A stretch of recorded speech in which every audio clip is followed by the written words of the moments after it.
Assalamualaikum warahmatullahi wabarakatuh.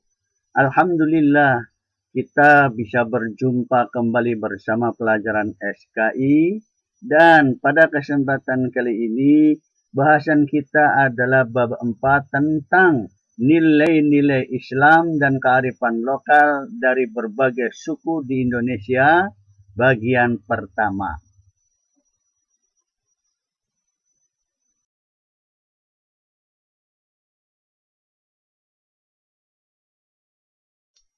Mari kita awali dengan membaca Bismillahirrahmanirrahim.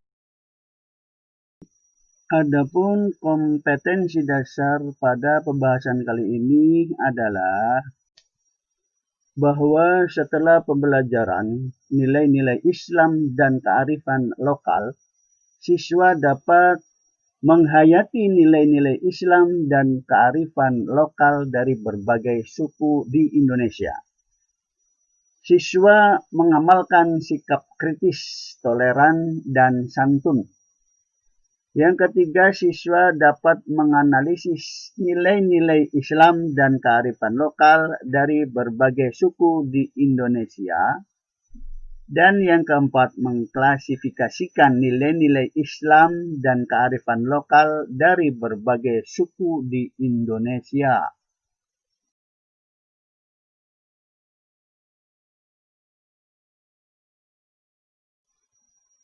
Oke, kita lihat peta konsep. Di sini nilai-nilai Islam dan kearifan lokal dari berbagai suku di Indonesia. Ini yang bahasan bab 4 ini. Yang akan terbagi menjadi dua, yaitu implementasi nilai-nilai Islam di masyarakat dan kearifan lokal berbagai suku di Indonesia. Adapun kearifan lokal berbagai suku di Indonesia itu ada beberapa suku. Pertama, suku Jawa, yang kedua Madura, yang ketiga Sunda, yang keempat Melayu, yang kelima Bugis, dan yang keenam suku Minang.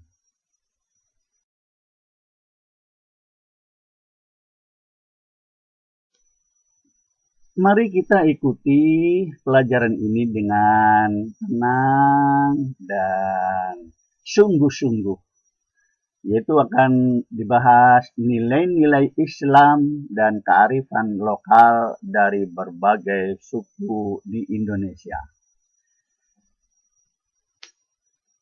Islam adalah agama rahmatan lil alamin yang berisi aturan dan tata nilai untuk segala manusia yang masih hidup di alam dunia agar terhindar dari kesesatan. Dengan menerapkan ajaran Islam, manusia dapat mencapai kedamaian, kemuliaan, keselamatan, kesejahteraan, aman, sentosa, bahagia, serta meraih kedudukan yang tinggi di dunia dan akhirat kelak.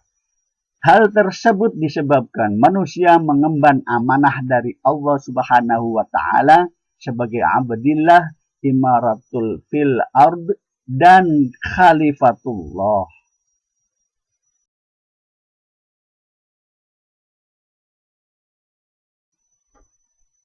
Dari ketiga fungsi diciptakannya manusia di alam ini, manusia mampu mengembangkan daya pikir, cipta, rasa, dan karsa yang mampu mewujudkan karya dan tatanan nilai dalam bentuk budaya atau peradaban.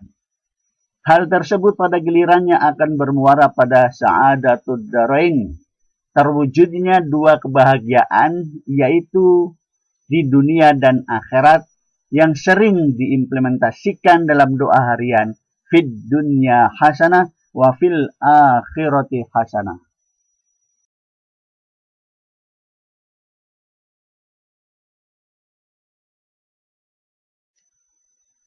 Selanjutnya, bagaimana mengimplementasikan nilai-nilai Islam di masyarakat? Mari kita ikuti. Sebagai pedoman dasar, Islam mengatur seluruh sisi kehidupan manusia tanpa dibatasi tempat dan zaman. Islam tidak hanya berlaku untuk bangsa Arab meskipun diturunkan di Jazirah Arab. Oleh karena itu, nilai-nilai Islam harus mewarnai segala aspek kehidupan. Implementasi nilai-nilai ajaran Islam dalam kehidupan sehari-hari, misalnya penggunaan nama-nama hari dalam penanggalan, yaitu Ahad, Senin, Selasa, Rabu, Kamis, Jumat, dan Sabtu. Nama-nama orang seperti Ahmad, Muhammad, Abdullah, Abdurrahman, dan lain-lain. Pemakaian perhitungan bulan-bulan Hijriah untuk kegiatan ibadah keagamaan, dan lain-lain.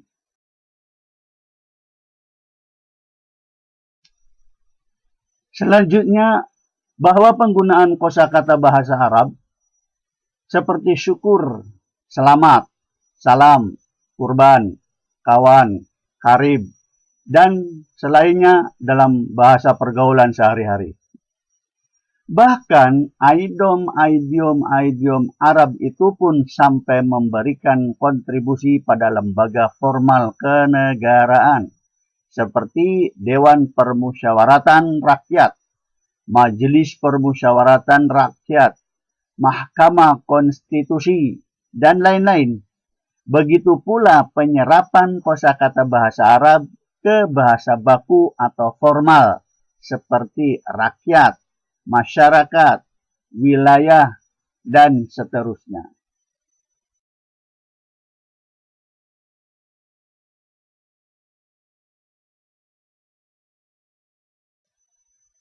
Oke, selanjutnya mari kita ikutin pembahasan kearifan lokal dari berbagai suku di Indonesia.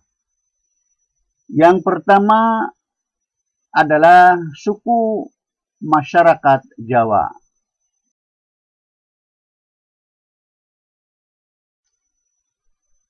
Budaya masyarakat Jawa yang pertama adalah tahlilan, yaitu bacaan yang diambil dari ayat-ayat Al-Quran dan hadis sampai doa yang dibaca sendiri maupun dipimpin oleh seorang imam dan diikuti oleh beberapa orang, baik untuk hajat sendiri maupun orang lain. Istilah tahlilan berasal dari bahasa Arab, yaitu dari kata halala yuhallilu tahlilan. Artinya membaca kalimat la ilaha illallah yang mengandung makna sebuah pernyataan bahwa tiada Tuhan selain Allah. Kalimat tahlil dan rangkaian bacaan dalam tahlil tidak lain hanyalah mengesahkan dan mengingat Allah serta taqarrub ilallah, yaitu upaya untuk selalu mendekatkan diri kepada Allah Subhanahu wa Ta'ala.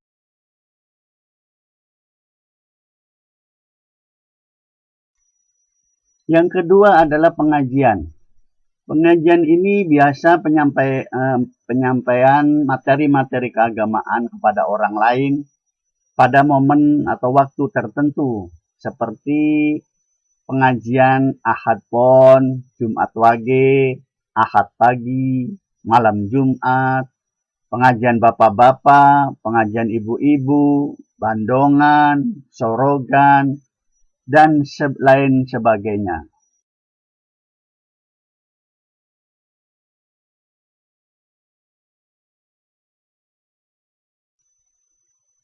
Yang ketiga adalah peringatan Hari Besar Islam, yaitu suatu acara untuk memperingati peristiwa-peristiwa besar atau penting yang terjadi dalam sejarah Islam dalam bentuk ceramah agama, puasa, membaca sholawat, maupun sholat.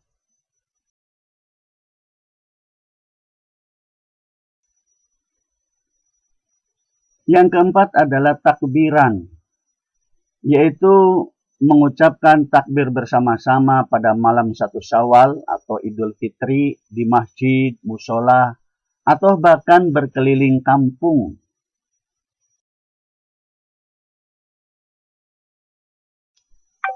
Yang kelima adalah suranan, yaitu budaya berziarah ke makam para wali serta membagikan makanan khas berupa bubur suro sebagai tanda syukur kepada Allah Subhanahu wa Ta'ala.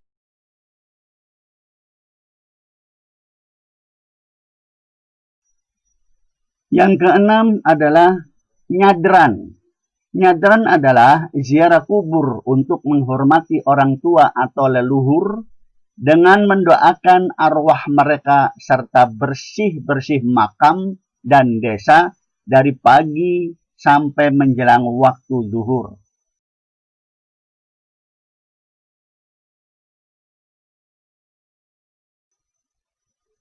Yang ketujuh adalah lebaran ketupat.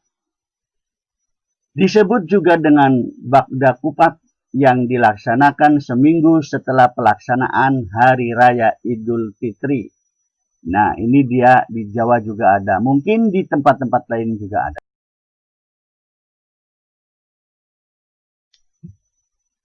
Yang kedelapan adalah sekaten.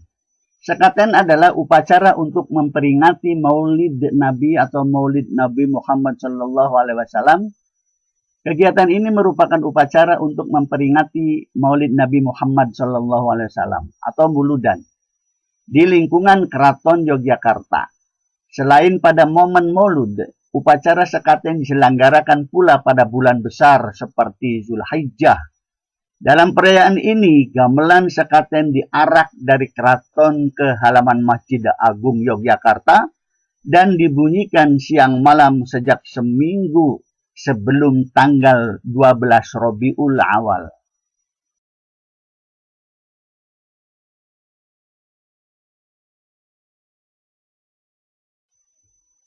Yang kesembilan, Grebek Maulud, yaitu puncak peringatan Maulud di Masjid Agung. Acara ini merupakan puncak peringatan Maulud pada malam tanggal 11 Rabiul Awal. Sultan beserta pembesar Keraton Yogyakarta hadir di Masjid Agung. Acara dilanjutkan dengan pembacaan riwayat Nabi Muhammad SAW dan ceramah agama. Ke-10 adalah likuran. Ini diselenggarakan setiap malam tanggal 21 Ramadan, menyambut datangnya malam Lailatul Qadar. Kearifan lokal tersebut masih berjalan dengan baik di lingkungan Keraton Surakarta dan Yogyakarta. Selikuran berasal dari kata selikur yang berarti 21. Perayaan tersebut diselenggarakan dalam rangka menyambut datangnya malam Lailatul Qadar yang menurut ajaran Islam diyakini terjadi pada sepertiga terakhir bulan Ramadan. Dan yang ke-11 adalah megengan, yaitu upacara yang diadakan untuk menyambut datangnya bulan suci Ramadan. Kegiatan utamanya adalah menabuh bedug yang ada di masjid sebagai tanda bahwa besok sudah memasuki bulan Ramadan.